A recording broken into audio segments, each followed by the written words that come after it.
कुटिया को लेकर देखु जो मोर अध्यक्षतार कमिटी होता से कमिटी रे राज्य सरकार सबू विकास धर्मी विभाग सबूर सचिव माने मध्य थिले। एक निर्दिष्ट परिसीमा भितर डेवलपमेंट काम केमिति पहुँचेब से प्रत्येक विभाग ताकर निजस्व रोडमैप प्रस्तुत करथिले। तार अनुमोदन हला परे एबे कुटिया रे जो जो विभागर विकासर आवश्यकता थिला लोके विकास पहुँचेबा आशा करथिले एबे लैंडिंग आरंभ हलानी। से क्रम से अंचलर जमी जमा मामलार मध्य कौनसी सर्वे केबे ही नथिला। तेणु जोटा सुप्रीम कोर्टर आदेश बाहर जहाँ जहाँ करवा कथा सुप्रीम कोर्टर आदेश परिधि भितर रहीक सबू कार्य सेठी आरंभ हलानी। से जमी सर्वे ठारू आरंभ करी जमी पट्टा आवंटन पर्यंत सुभद्रा योजना ठारू आरंभ करी रेशन कार्ड पर्यंत एवं शिक्षा एवं स्वास्थ्य ये दुईटा उपरे मध्य जिमिति सेठिकार बासिंदा गुणात्मक शिक्षा पाई परिबे एवं जो माने भल करेंगे ताकर उच्च शिक्षा पाई भुवनेश्वर को आनिक राज्य सरकार सेमानकर खर्च वहन करिबो तार मध्य खसड़ा प्रस्तुत हो गलानी। अन्य पक्षरे स्वास्थ्य सेवा पाई मध्य आमे गुड़िए योजना स्वतंत्र भाव में प्रस्तुत करिछु। जड़े ओएसडी स्वतंत्र भाव में यू कार्य तदारक पाई मध्य अवस्थापित अछंती। धीरे धीरे धीरे धीरे राज्य सरकार गरीब कल्याण योजना सेठी पहुँचवा आरंभ हला परे न पहुँचवार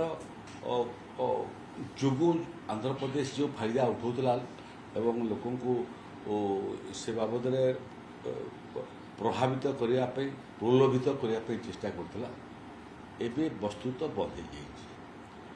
ये जनवरी फेब्रुआरी 2 मास भितर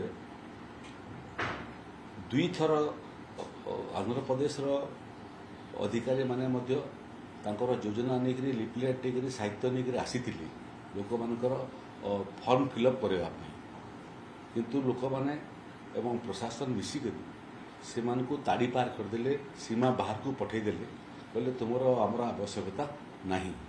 जो समय मिलू नथिला से समय बाध्य बाध्यकतार आम आंध्र साहाय्य नौतु एबे निज राज्य जो देवाटा आरंभ कला आपंकर साहाय्य सहयोग आवश्यकता नहीं। रथयात्रा समय गला थर मुझे एवं जगन्नाथ मंदिर निर्माण कथा से माने उल्लेख करथिले। जगन्नाथ मंदिर निर्माण पाई मध्य डिजाइन ड्राइंग प्रस्तुत हो गलानी। जो जो जगन्नाथ मंदिर अच्छी तार ही उन्नतीकरण हम से काम मध्य निकट भविष्य में आरंभ हो। श्रीमंदिर सांगरे कुटियार जगन्नाथ मंदिर को जोड़िया सेठी जिलापाल आरडीसी कोरापुट जिलापाल दक्षिण ओडिशार आरडीसी एवं एसीएस रेवेन्यू जे श्रीमंदिर दायित्व भी अच्छा पुरी रथयात्रा समय सेठिकी पुरी रथचक्रा जीवार योजना प्रस्तुत होची एवं 22टा जो कथाकथित विवादीय गाँ से गाँ सब रथयात्रा परिक्रमा करिबो। विभिन्न मंत्री माने मध्य भितर कुटिया जाकरी लोकर समस्या शुणिक आसी सारे गोटे मंत्री को कुटिया देखा स्वप्न थिला। एबे मोटामोटी आधा डजन रु अधिक मंत्री जाई सारे जो जाना से काम अच्छी से जीवे।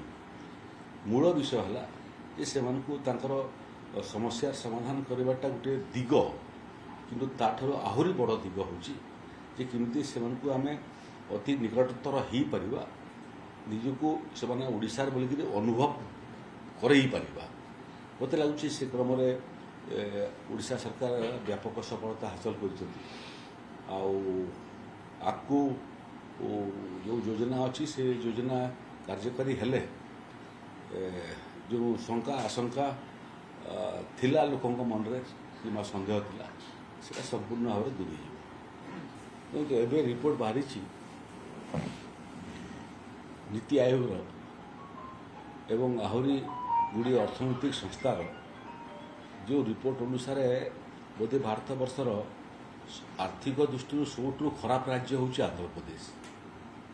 ବିକାଶର ଚିହ୍ନବର୍ଣ୍ଣ ନାହିଁ, ଅପରପକ୍ଷରେ କେବଳ ଭୋଟରମାନଙ୍କ ପାଖରେ ବିଭିନ୍ନ ଯୋଜନା ପହଞ୍ଚାଇବା ପାଇଁ ଯେଉଁ ବଜେଟ୍, ସେ ବଜେଟ୍ ପାଇଁ ହିଁ ତାଙ୍କ ପାଖରେ ପଇସା ନାହିଁ। ତେଣୁ ନିଜ ବଡ଼ ପ୍ରଦେଶଟା ସେଠି କେମିତି ବିକାଶ କରିବେ ସେ ବାବଦରେ ମନ ନ ଖେଳିକରି ଏଠି ପଡ଼ୋଶୀ ଜିଲ୍ଲାର ଖଣ୍ଡେ ଦୁଇଟା ଗାଁକୁ ପ୍ରବେଶ କରିବାର ଉଦ୍ଦେଶ୍ୟ କ'ଣ ଜଣାପଡ଼ୁନାହିଁ। ଦେଖନ୍ତୁ, ଦେଶର ବାଉଣ୍ଡ୍ରି ଅଛି, ତାକୁ ଆନ୍ତର୍ଜାତିକ ସୀମା କୁହାଯାଏ। ସେଥିରେ ଅଧିକାଂଶ ହେଲେ ଦେଶ ଦେଶ ଭିତରେ ଯୁଦ୍ଧ ହୋଇଯାଏ। କିନ୍ତୁ ରାଜ୍ୟ ଭିତରେ କ'ଣ, ସମସ୍ତେ ତ ଭାରତୀୟ, ସମସ୍ତଙ୍କୁ ସ୍ୱାଧୀନତା ପରବର୍ତ୍ତୀ ସ୍ୱାଧୀନତାର ଫଳ ଦରକାର।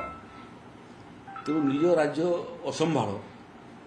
ସମ୍ଭାଳି ପାରୁନାହୁଁ, ଅନ୍ୟ ରାଜ୍ୟର ସୀମା ଭିତରକୁ ପଶିକରି ନାଟକ କରିବାର ପଛରେ କ'ଣ ଉଦ୍ଦେଶ୍ୟ ଅଛି ମୁଁ ତ ବୁଝିପାରୁନାହିଁ।